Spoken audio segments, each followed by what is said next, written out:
Good morning to everybody. Thank you for attending this lecture, Sustainable Capsule-Based Inhalation Drug Delivery. My name is Fernando Diez. I am Scientific Business Development Manager for ACG. My mission in the company is to be the link between our R&D center and our pharmaceutical clients. The presentation will be divided into 4 parts. The first part, we are going to talk about the respiratory disease trends. We are going to illustrate with some examples what is the situation of this disease in the pharmaceutical world and what is the trend in the future. In the second part, we're going to talk about the characteristic of inhalation or called respiratory management. We're going to talk about the main characteristic of inhalation, and we're going to explain the main platforms to deliver drug to the lung. Third part, this is the core of the presentation, the target therapy with capsule dry powder inhalation. We're going to explain how capsule-based inhalers works. We're going to show what is the situation in the marketplace, pipeline, and we are going to give some examples where the application of this system show significant advantages. And finally, we are going to talk about the answer of my company, ACG, to this challenge, which are the products we have developed to treat this respiratory disease. Let's start with the presentation. Well, first of all, 1 billion people suffer respiratory disease in the world. If we consider that population world is around 6 billion, the percentage is really high, really big.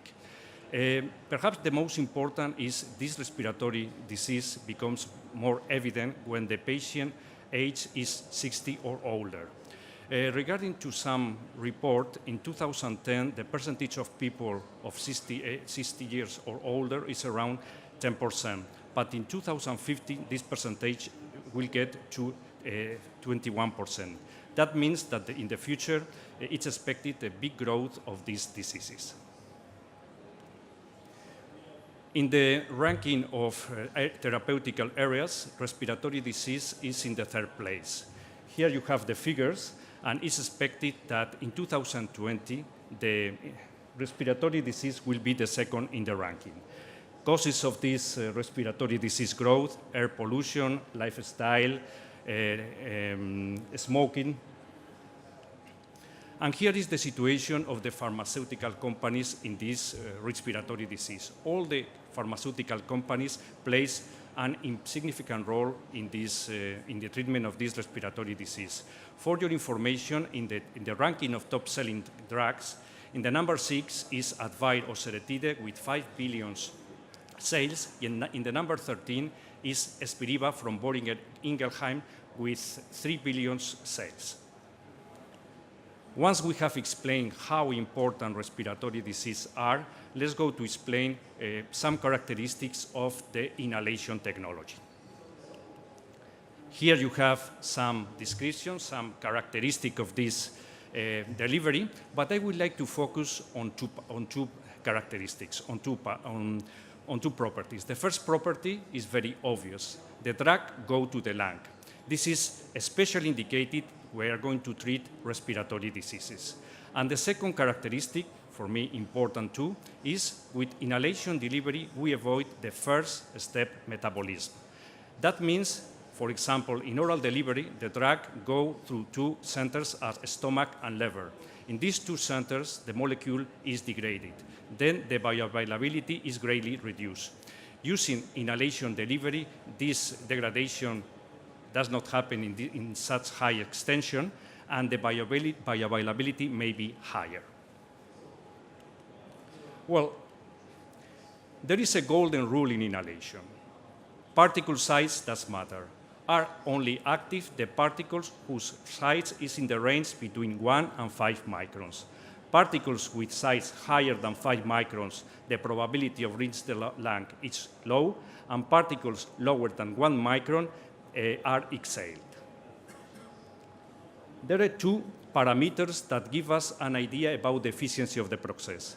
One is the emitted dose, and another one is the fine particle fraction. The emitted dose gives us an idea about the quantity of drug leaves our device.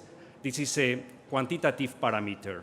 and the fine particle fraction give us an idea about the quality of this delivery. Is the percentage of drug that is between 1 and 5 microns. As you know, in oral delivery, we have two main platforms. We talk about tablets and we talk about capsules. In inhalation delivery, we have 3 or 4, some people consider 4, main platforms: nebulizers, metered-dose inhalers, and dry powder inhalers. Nebulizers are used in hospitals. In nebulizers, the drug is dissolved in a solvent, normally it's water, and is converted into inhalable droplets by compressed air. These nebulizers are only used in hospital, but chronic patients. Metered-dose inhalers are platforms where the drug is dissolved in a propellant. A button is pressed and the drug is delivered to the drug, into the lung. And finally, dry powder inhalers are platforms that use the solid state. The drug is mixed with excipient, normally lactose, and using the force of inhalation, the drug is delivered to the lung.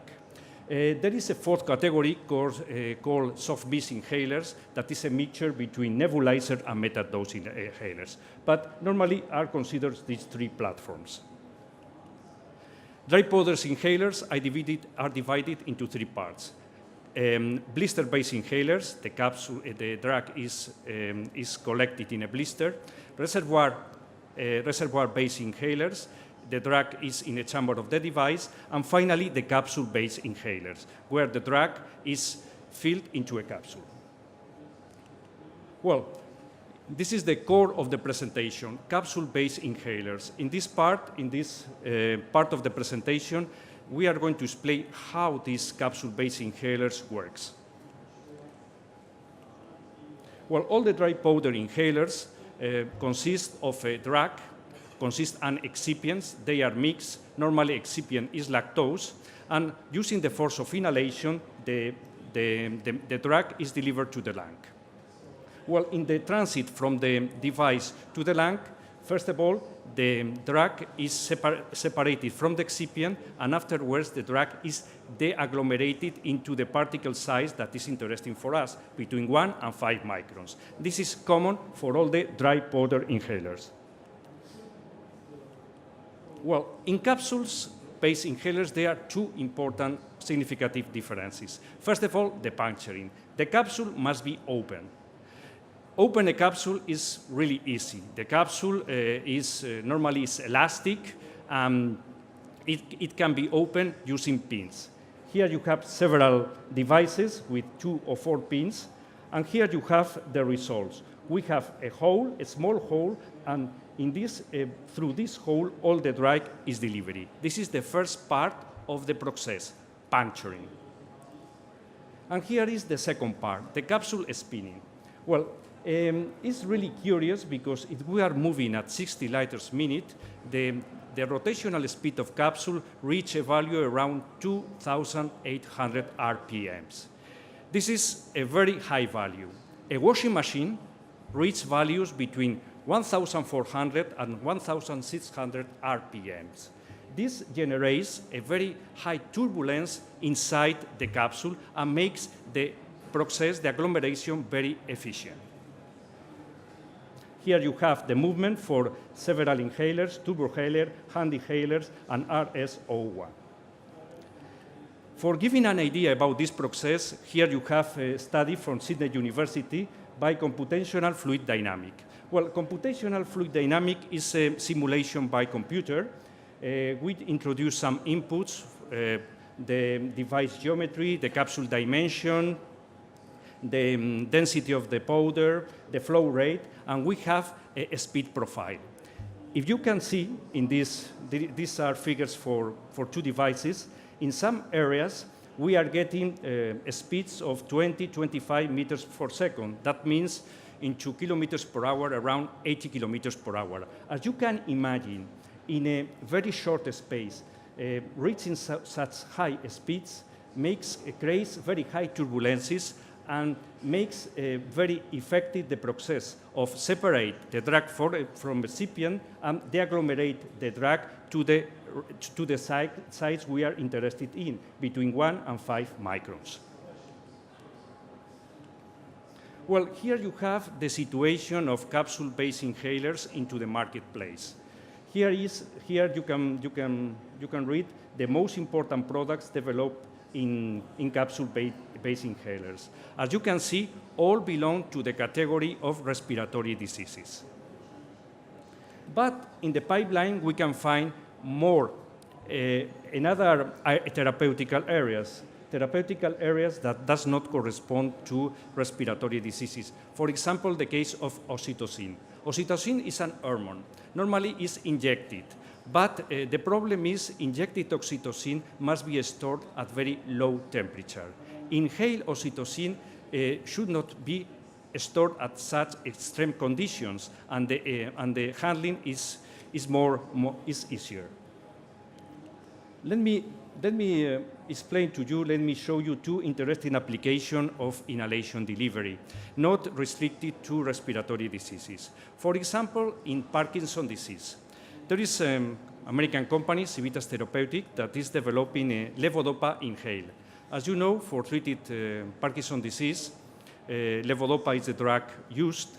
But in Parkinson's disease, there is a phenomenon called off episodes.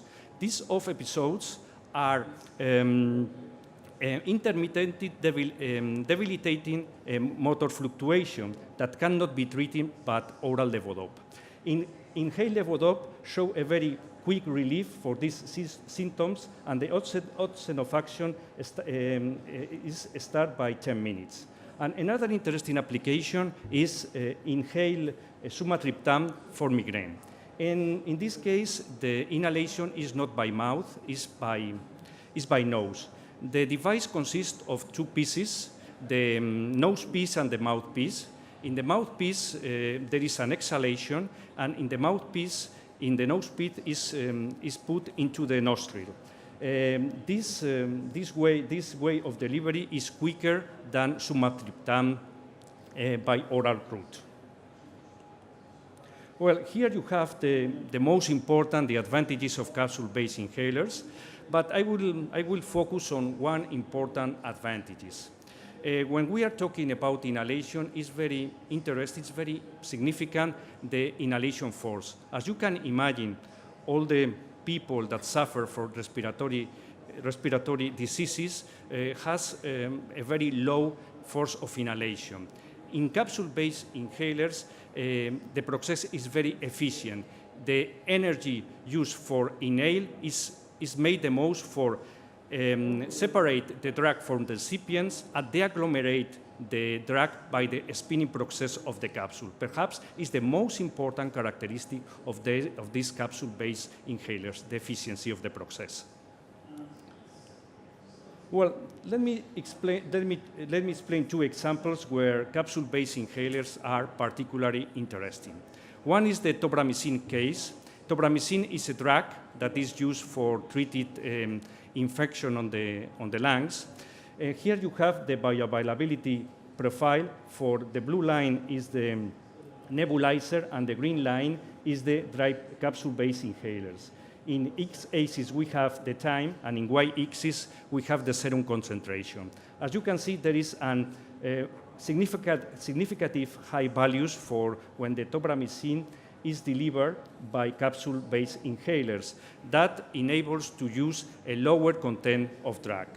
Another interesting example from a poster from the University of Brussels in RDT is in this poster they have compared formoterol delivered by different platforms. We have 5 platforms: Foradil, Formagal, Oxys, Novalizer, and FormoAir. Foradil and Formagal use capsule-based inhalers. Oxys is a dry powder inhaler. Novalizer is dry powder inhalers. And FormoAir is the metered dose inhalers. As you can see, the reproducibility of the drug is much better in Formadil, Formagal, and FormoAir. The other two dry powder inhalers show a very low reproducibility.